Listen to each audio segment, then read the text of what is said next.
It insists upon itself. It insists upon itself, Lois. What? It insists upon itself. What does that even mean? Because it has a valid point to make. It's insistent. What's going on? Megalopolis is Francis Ford Coppola's brand new movie. Is it good or is it megaflopolis?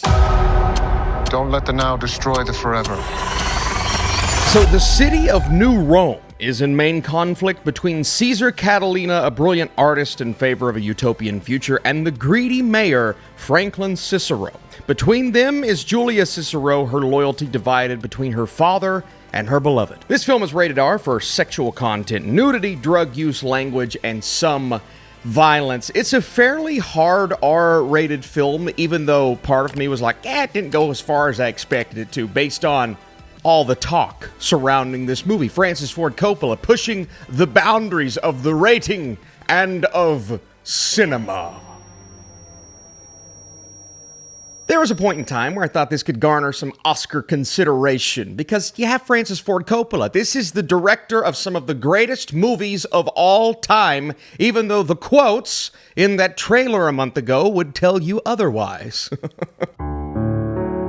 Yes, Cesar and Cicero, I see what they're doing here. They're trying to take some of those ideas and apply them to the now, and as Adam Driver says, have a dialogue about them. There's a lot of dialogue in this movie. Some of it Shakespearean, other moments where Adam Driver is telling someone to go back to the club. So go back to the club. What a weird experience. I will tell you this. This is not one that you can duplicate, replicate, think about, watch however you want to watch it out of the theater. You've got to see this and experience it in the theater to fully embrace what it's trying to do. That's not me telling you to go see this movie. I'm just saying, if it's something you want to experience, you won't know what it was like unless you go see it. It kind of reminds me of Cats. Now, I'm not comparing the two in terms of quality. I'm just telling you what that experience was like and how it was one of a kind.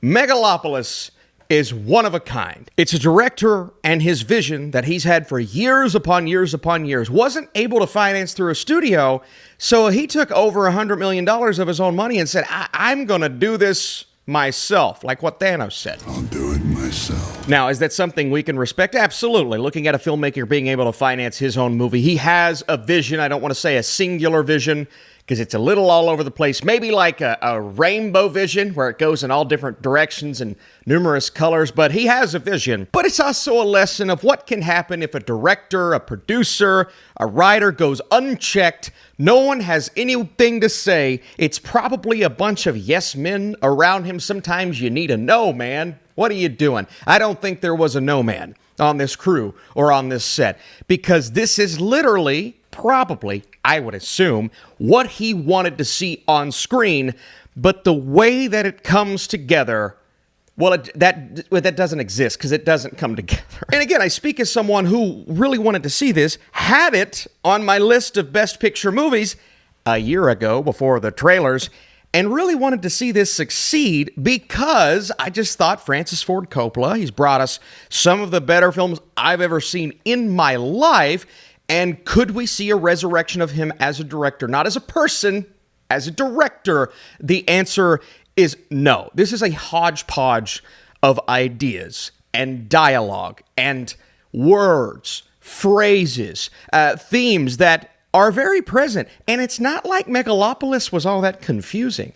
It's not a confusing movie. It's just one that's very clear in its message, which I can say I appreciate. But the themes are all over the place in this film. And those reference points that you have of Caesar and Cicero, how this Rome you can compare and contrast to what Rome once was, and how easy civilizations can rise and fall, the corruption that lies beneath those things, sometimes how obvious that corruption is, and what the hell is Megalon? No, that's that thing with the Power Rangers combine all their powers and then they turn in, there's a big Megalon robot. Doesn't Godzilla fight Megalon?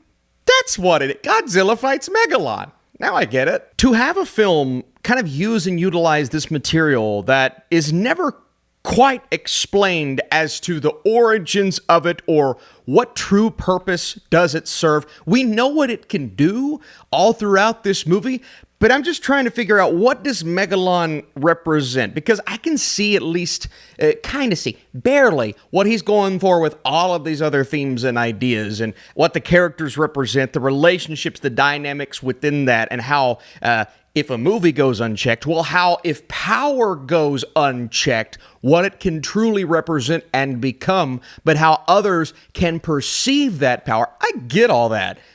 What's Megalon?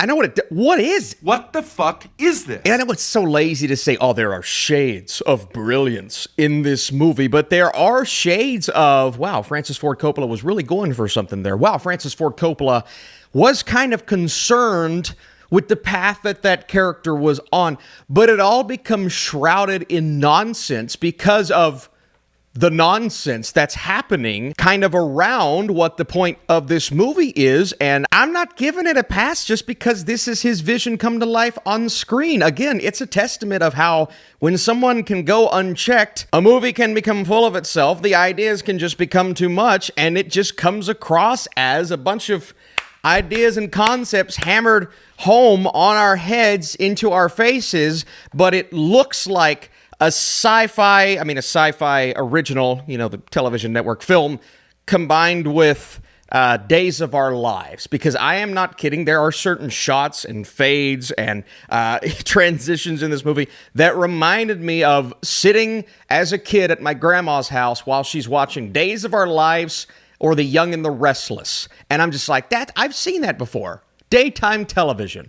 That's not what you want to feel while watching a movie in Megalopolis. And some people are saying this is a visual and visceral spectacle. There are certain shots that are intriguing. And admittedly, the look of New Rome is really cool. What you talking about, Willis? Deep down what I wanted this to feel like, and as someone who lives in 2024, this is a tough thing to accomplish because we've pretty much seen every visual effect that we could ever see, at least right now. We know it'll continue to change and get better. 1927, Metropolis. When people saw that movie for the first time, I assume, I wasn't there, they felt like they were living in something beyond what a movie prior to that was able to represent, a world that they have never seen before, and effects at the time that were absolutely phenomenal. When I watched that movie for the first time, obviously you're like, yeah, I've seen this 1,000 times, but then you think of what it was able to represent and the impact of what Metropolis did. And I'm not saying I thought this would be like that, but just seeing shades of this world that he was creating and applying New Rome to where we are now, I just thought that idea was incredible. And there are moments while I'm watching this where I'm like, this is something I've never seen before, but at the same time, I'm looking at the CGI and the visual effects, and I get it, the budget, it's a big budget, not the biggest we've ever seen. I'm like, it still doesn't look good. It still looks cheap and fake and so abnormal. It's almost like when you watch Speed Racer, it's so out there that it almost kind of works. And so again, I'm not with the people that are saying it's a visual spectacle. I'm not with the people that are saying it's the worst visual movie I've ever seen. The visuals are bad. Okay, let's not tiptoe around that. But at least it's different. Let's talk about the cast. Adam Driver as Cesar. I feel like a lot of this is on Francis Ford Coppola because there are some lines there that just feel like they need a little more direction. Was Clint Eastwood directing this movie? So go back to the club. Nathalie Emmanuel is solid. Giancarlo Esposito works really well as his character. Doesn't like Adam Driver too much and doesn't want his daughter to be with Adam Driver. Also, this entire movie is a love story, is a romance. I guess that's one of the many focal points of the movie, but just had to mention that. And that romance was actually built up fairly well. It's asking questions of us, and they are asking questions of each other, knowing that they shouldn't really be together on a path that leads us to the second half of the movie, and that's when the second half of the movie takes a lot of the ideas that it had in the first half, and the idea of what a utopia could be, and how that's obviously something that's not going to work out well in the long run, and it doesn't. But that second half of the film just felt like 4 hours turned into one, and that's not good.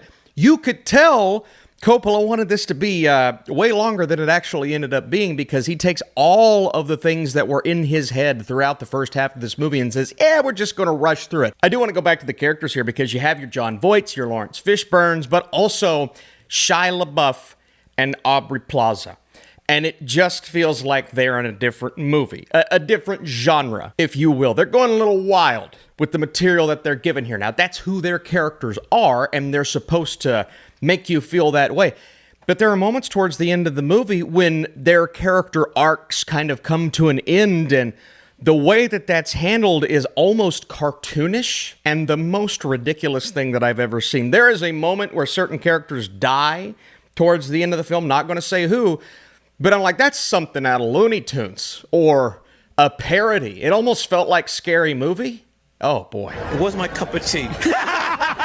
And it's that kind of thing throughout the entire experience. Ideas are conflicting. Monologues are completely negating the monologue that came 20 minutes before it. And there are things here where I'm like, all right, that could have really worked. You've got the person, Aubrey Plaza's character, who's working in the media, and she's sleeping with the person in charge. Some things where I'm like, yeah, we're seeing how society is reflecting in this world that he's creating, but I'm just like, I don't get it. I don't get what he's trying to do. And I walked out of this film completely exhausted. I didn't feel that way after 30 minutes. After 30 minutes, I said, okay, it's a mess, but at least I can kind of see what we're on track for. But that second half, it's just like, can I be honest? I just wanted to leave and go into screening of The Wild Robot and watch the end of that movie again, as opposed to finishing Megalopolis. Megalopolis.